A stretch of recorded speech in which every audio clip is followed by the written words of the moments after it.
Ay grabe, ang mura ngayon ng mga clean fund products. Kaya tingnan nyo, nag-hoard ako. Eto na nga, this month of June, 4th year birthday na ng Clean Fund. O diba, 4 years na sila in the industry.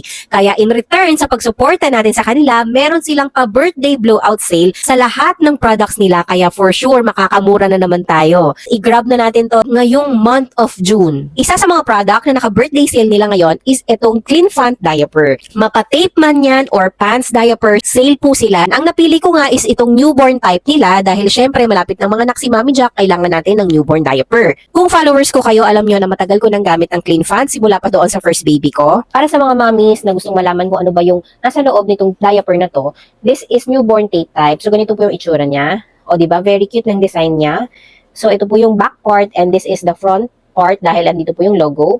Maganda yung Clean Fund dahil meron siyang space dito for umbilical cord para ma-air dry natin yung umbilical stamp at mabilis siyang mag-heal. Very important po nun on the first 7 days. So ito pong yellow na nakikita nyo is the wetness indicator. This yellow turn into blue once mabasa na po yung part na yan. Eh isa sa dapat yung tignan kapag bibili kayo ng diaper is dapat meron siyang double leak guard. And ang Clean Fund po ay mayroong 1 and 2. So it also has double leak guard para kahit na si baby mo ay maglikot, hindi po siya basta-basta tatagusan. Kung makikita nyo yung sheet niya, it has cottony breathable sheet, kaya sobrang comfy nito pagdating sa mga babies natin. So ngayon, ipapakita ko naman sa inyo how quick absorbent ang Clean Fund diaper. So gamit lang tayo ng juice, and lagyan lang din natin ang Clean Fund diaper.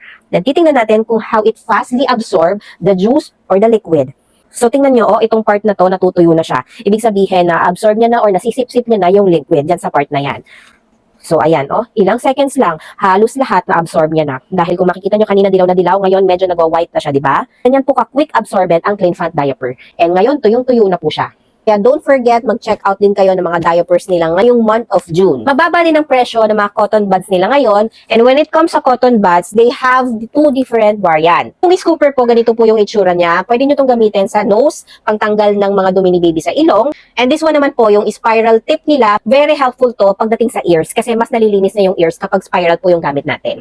Again, scooper para sa nose and spiral para sa ears. Or vice versa, depende kung saan kayo komportable. But yun yung may recommend ko. These baby cotton buds are durable and flexible, sobrang daling gamitin niya. Yung stick niya is paper kaya very eco-friendly. And when it comes to tips, no fluff and soft yung cotton niya, kaya sure tayo na safe for delicate skin ng mga babies natin. And lastly na nakasale po ngayon para sa mga breastfeeding mom dyan is itong breast milk storage bag ng Clean Fund. Actually, ito na talaga yung binibili ko since then kasi ang nagustuhan ko sa kanila is clear yung measurement nila. Unlike sa iba na sobrang dami na ng design nila, hindi na makita yung measurement. But this one, very clear lang ng measurement. Syempre, mag-share din ako ng ilang features ng breast milk storage bag nila. Kung makikita nyo, it has indicator kung saan nyo gugupitin, this part and this part.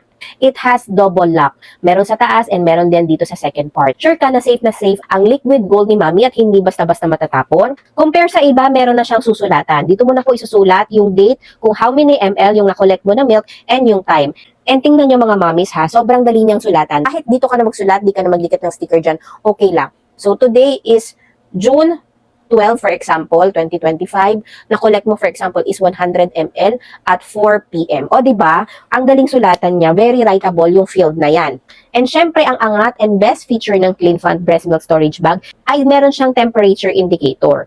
Dark para sa cold, light para sa warm, and white para sa hot. Alam mo na safe ang temperature ng milk ni baby because of this temperature indicator. So, for example, maglalagay na po tayo ng milk dito. O, diba? Bilis lang din tanggalin. So, ngayon maglalagay tayo ng milk. Siyempre, dapat wala tayong bubble. So, mag-start tayo dito. Pisa-pisain natin pataas. Then, saka po natin i-seal dun sa first part. Then, second part.